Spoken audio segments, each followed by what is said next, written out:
Del Departamento del Folclor Nacional toma su nombre de la envoltura de la mazorca de maíz, misma que ofrecen los bailadores a su pareja, broma que disgusta a su compañera hasta que ellos colocan sobre su cabello una espiga o flor de maíz. Con ustedes la danza La Tusa.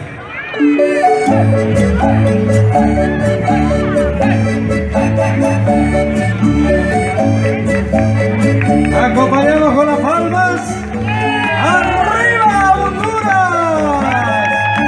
¡Arriba América! ¡Arriba el mundo!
Final feliz.